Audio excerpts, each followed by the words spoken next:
বন্ধুরা, আজ আপনাদের শোনাবো বিভূতিভূষণ বন্দ্যোপাধ্যায়ের কয়লা ভাটা।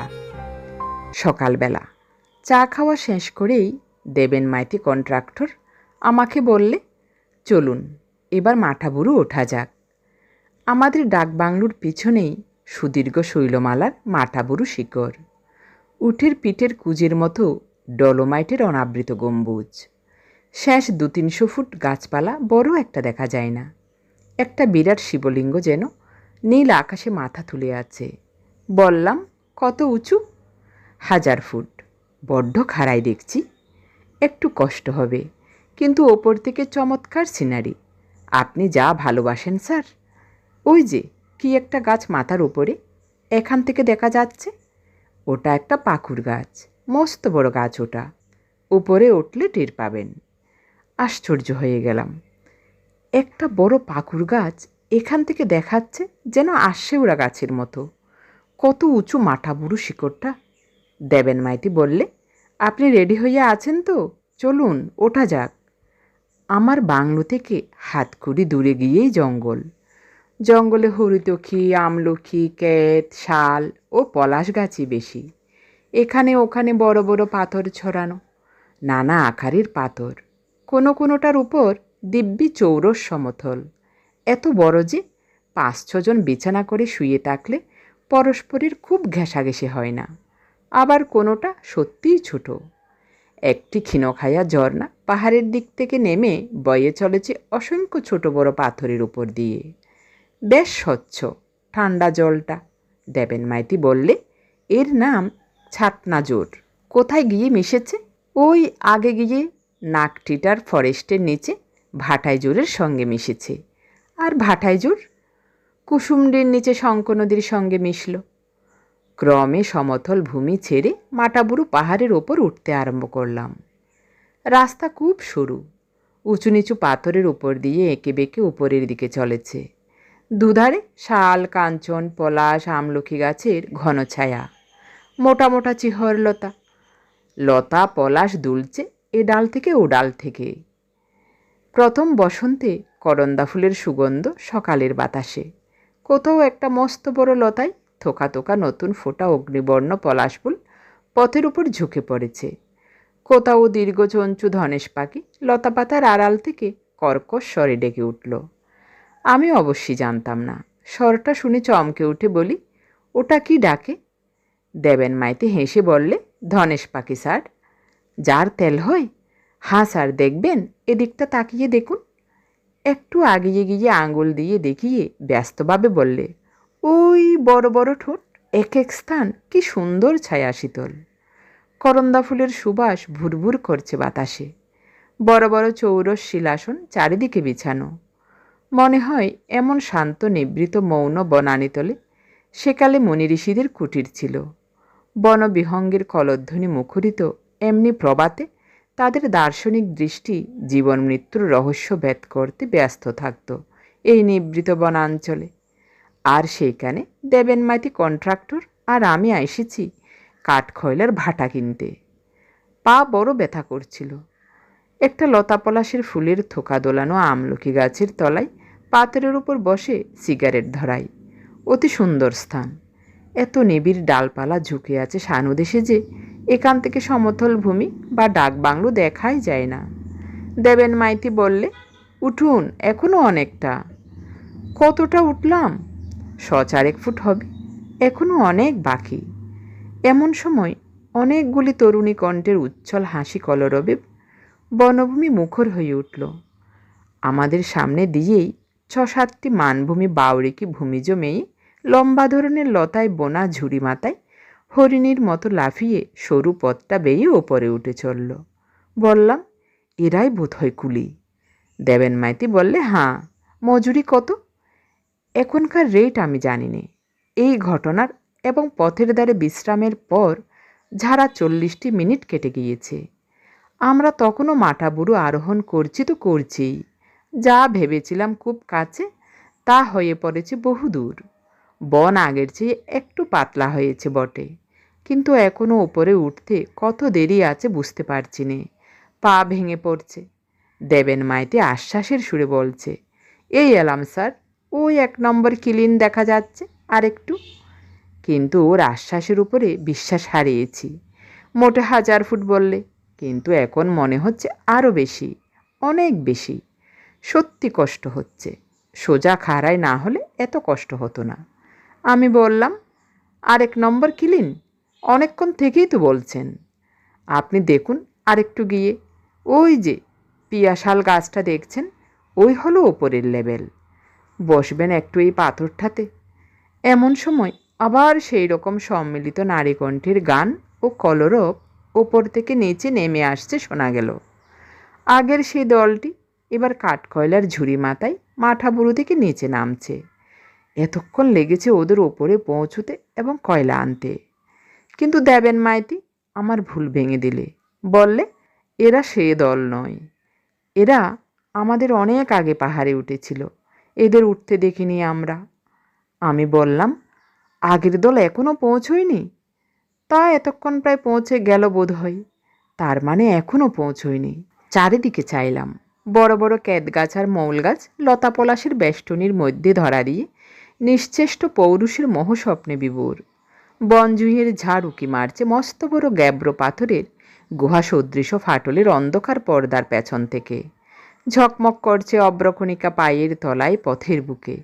উষ্ণ হয়ে আসছে সকালের অরণ্য স্নিগ্ধ বাতাস। বললাম, হ্যাঁ মশাই, মাটাবুরু পিক কোনটা? সামনের এটা না ওইটে?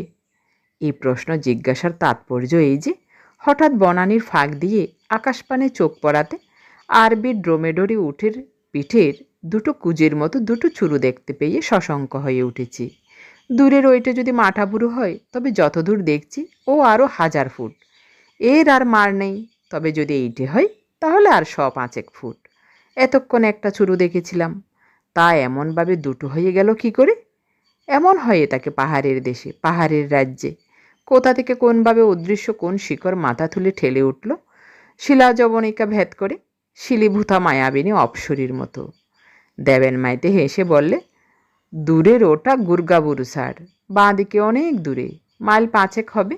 উচ্চতম চূড়া এই রেঞ্জের। কত? 2222। হেসে বললাম, বারে, রেলির বাড়ির ধুতি নাকি? ঠিক নম্বরটা পড়ে গিয়েছে দেখছি। দেবেন মাইতি সম্ভবত না বুঝেই বোকার মতো হাসলো। বললে, বসবেন একটু? না না, আবার কি বসবো, উঠুন। একটা পাহাড়ি কেলিকদম্বের আড়াল সরে যেতেই দেখি অগণ্য গোলগলি ফুল ফুটে আছে পাহাড়ের গায়ে। স্বর্ণকান্তি পুষ্পস্তবক, পাষাণ পটভূমিকার গায়ে কোনো শিল্পী যেন মায়াতুলি দিয়ে এঁকে রেখেছে। সুদূর পার্বত্যভূমির স্বপ্ন যখন দেখেছি বাংলাদেশের, বর্ষা ভাদলে বেজা হয়তো একঘেয়ে দিনমানের শেষ প্রহরে, কোথা থেকে মনে উদয় হয়েছে রুক্ষ ব্যাসাল্টের স্তূপে নিষ্পত্র শুভ্রকান্ত বৃক্ষে এই পীত পুষ্পস্তবকের ছবি। তাদের সে অপূর্ব ইঙ্গিত, যে স্বপ্ন শীতের দেশ থেকে এসে লেগেছিল উদ্ভিদ বিজ্ঞানবিদ হুকারের চোখে। হিমালয়ের বনপ্রদেশের বহু ম্যাগনোলিয়া, বহু রক্ত রডোডেন্ড্রনের মোহ ছাপিয়ে জয় করেও ছোট নাগপুরের পর্বতারণ্যের এই ফুল যে স্থায়ী প্রভাব এঁকে দিয়ে গিয়েছিল তার মনে, হুকারের বইয়েতে, তার নিজের হাতে আঁকা গোলগলি ফুলের ছবিতে তার প্রমাণ আছে। দেবেন মাইতিকে কিছু বলবো এই সম্বন্ধে বলে মুখ খুলেই আবার বন্ধ করলাম। ও কিছু বুঝবে না এই সম্বন্ধে। ও বোঝে এত কিউবিক ফুট মাটি বা বালির কাজ হয়েছে, এত নম্বরের কুলির গ্যাং এত নম্বরের খাটালে কাজ করেছে। মজুরির সঙ্গে অন্যান্য খরচ ধরে মালের দরের পর্থা কত হয়, পুরুলিয়ার বিহার ন্যাশনাল ব্যাংকের খাতায় কত জমা পড়ল।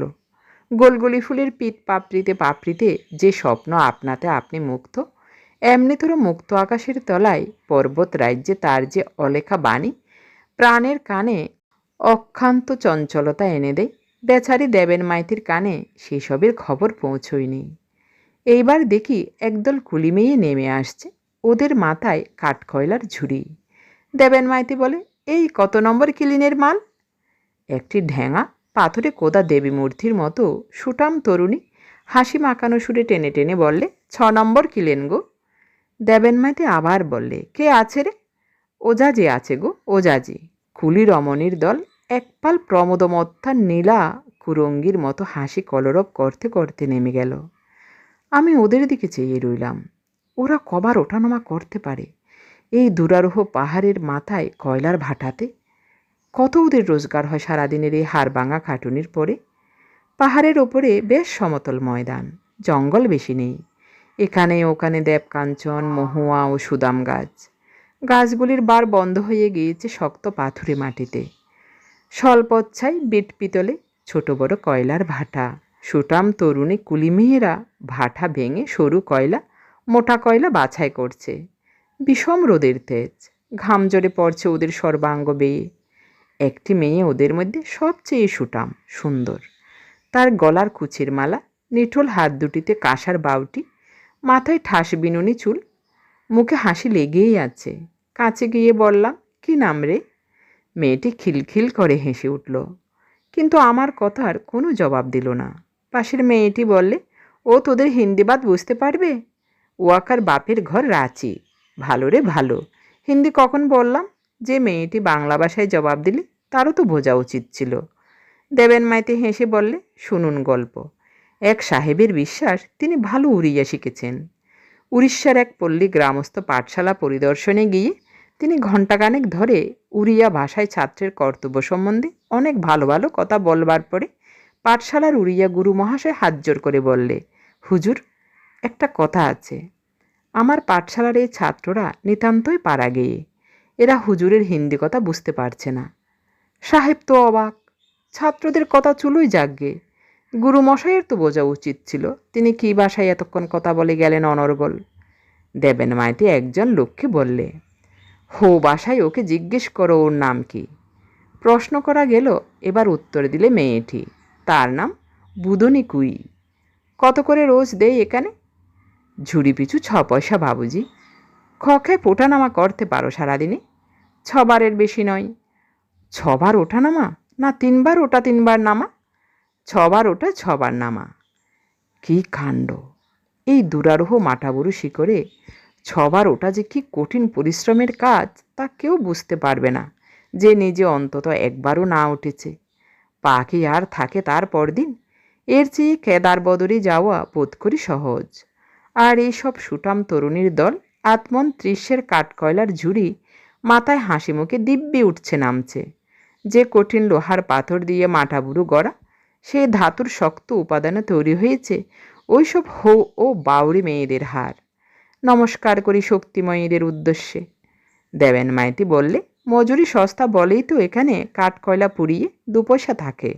উপরে দেখবেন অনেক ভাটা আছে, 9.5 আনা মন আর কোথাও পাবেন না ও জিনিসের। আমার উৎসাহ অনেক কমে গিয়েছে। দেবেন মাইতি যা বলছে তা করতে গেলে অনেক লোককে আমায় ফাঁকি দিতে হবে, বেশ বুঝতে পারছি। আমরা 7-8টা ভাটা দেখলাম। দেবেন মাইতি ফিতে বার করে কত হাজার কিউবিক ফুট কাঠকয়লা এখানে পাওয়া যেতে পারে তার হিসেব করতে বসল। আমি বললাম, মশাই মজুরি বড্ড কম। দেবেন মাইতি আমার মুখের দিকে চেয়ে বললে, আগে মানে এই, এখানে কয়লার ভাটা আমার নেওয়া হবে না, আপনি অন্য পার্টনার দেখুন। বেশ বেশ, আপনি মজুরির রেট বাড়িয়ে দিন না, দিন 7 পয়সা করে। তাতেও আপনার মন খুঁতখুত করে। দিন 7.5 পয়সা, কেমন হলো তো? ওসব কবি লোক নিয়ে কি বিজনেস চলে স্যার? ও আমি বুঝতে পেরেছি। 5 দিন পরের ব্যাপার। 6 পয়সা থেকে মজুরির রেট বাড়িয়ে আমার কথায় করা হয়েছে 3 আনা। দেবেন মাইতে হাত পা ছুড়ে চিৎকার করেছিল, আমি শুনিনি। তার সব প্রতিবাদ অগ্রাহ্য করেছি। কয়লা ভাটার চৌকিদার গোপীনাথ দালিয়া এসে জানালে, বাবু বড় মুশকিল, কুলি পাওয়া যাচ্ছে না। আশ্চর্য হয়ে বললাম, কেন? কেউ এলো না। ব্যাপার কি, মজুরি আরও বেশি চাই? আজ্ঞে সেজন্যে নয়, আপনি গিয়ে একবার দেখুন না। গোপীনাথ মালিয়ার পিছু পিছু চলি। ডাক বাংলো থেকে বার হয়ে কিছু দূরে বাঘমন্ডি ঝালদা পাকা সড়কের ওপর নিমডি গ্রামে ওর বাড়ি। একসময় ওরা নাকি ছিল এই অঞ্চলের জমিদার, তাই ওদের উপাধি বাবু। এখনও সকলে ওকে ডাকে গুপি বাবু বলে। কিছু দূর গিয়ে নিমডি গ্রামের বাইরে বাটাইজোর নদী বা নালা বা ঝর্ণা যাই বলুন, তারই ধারে একটা বড় অর্জুন গাছের তলায় গ্রামের ভাটিকানা। মহুয়া মদ চোলাইও ক্রয় বিক্রয় হয়। গিয়ে দেখি কয়লা বাটার মেয়ে পুরুষ সব কুলি নেশায় অজ্ঞান হয়ে পড়ে আছে। ওঠা তো দূরের কথা, চোখ মেলে চাইবার ক্ষমতা পর্যন্ত নেই। বললাম, এ কী ব্যাপার গুপিবাবু? গুপি দাঁত বার করে হেসে বললে, আগে হবেই তো, হাতে করি যাহাতক আশা তাহাতক ও জাতের। তোমার কি মনে হয় মজুরির রেট বাড়ি? আজ্ঞে নির্ঘাত, কাজ হলো না। বিকেলে যখন ওদের নেশা ভাঙল তখন তারা কাজের উপযুক্ত নয়। শরীর শিথিল, অবশ্য বেলাও পরে এসেছে। মাঠাবুরুর সানুদেশের জঙ্গলে মহুয়া ফুল খেতে ভালুক বেরোয়। অবেলায় জঙ্গলের মধ্য দিয়ে ওঠানামা নিরাপদ নয়। দেবেন মাইতি দেখি খুব খুশি। আমায় দেখে টেনে টেনে বললে, আপনাকে বললাম স্যার, তা আপনারা কবি লোক। কবি লোকের কী দোষ হলো? দোষ হলো এই যে কয়লা ভাটা উঠে গেল, আর এখানে কুলি পাবেন না। কেন? মজুরি 3 আনা দিলে মাথা পিছু 18 আনা পড়ে। সব দেখবেন মদ খেয়ে চিৎপাত হয়ে এমনি রোজ পড়ে থাকবে। আপনার কবিত্বের এই ফল হলো। বিজনেস স্যার আলাদা জিনিস। আমার হাতে দিন ছেড়ে, দেখুন কি করে চালাই। দিব্যি চলতে লাগলো পরের দিন থেকে কয়লার ভাটা।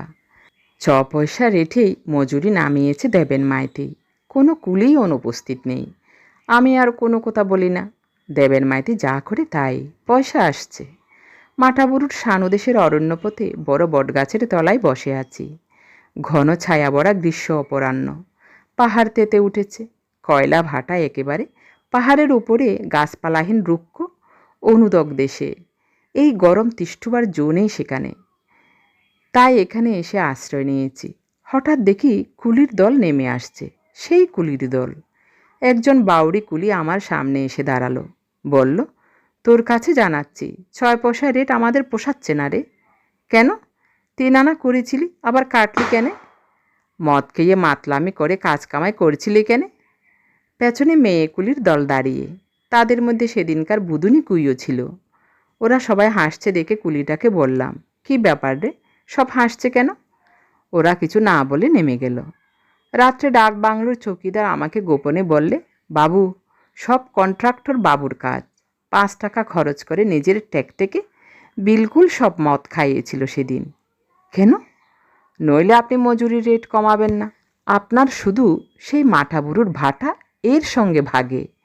কিন্তু এ বাবুর এই অঞ্চলে আরও অমন কত জায়গায় ভাটা মজুরির রেট বাড়ালে ওর লোকসান কত। কুলিরাও সেটা জানে, তাই জেনে শুনে হাসছিল। আপনার কাছে রেট বাড়াবার কথা বলে হাসছিল। আমি সব শুনেছি। আমার এতে লাভ ছাড়া ক্ষতি নেই। অথচ যারা সত্যিই ঠকেছে এই ব্যাপারে, তারা পরের 5-6 দিন ধরে আমাকে দেখলেই হাসে, গা ঠেলাঠেলি করে পরস্পরের, যেন আমাকে তারা খুব বোকা বানিয়েছে। তাদের দলের সেই হৌতরুণী বুদুনিকুই এ কাজে অগ্রণী। এই সরলা বন্যবালাদের আমি কি বোঝাবো? দেবেন মাইতির জয় হোক। মাঠাবুরুর কয়লাভাটার মহাজন বলরামপুরের বিরিজলাল ঘনশ্যাম দাসের সাড়ে 33% মহাজনের জয় হোক।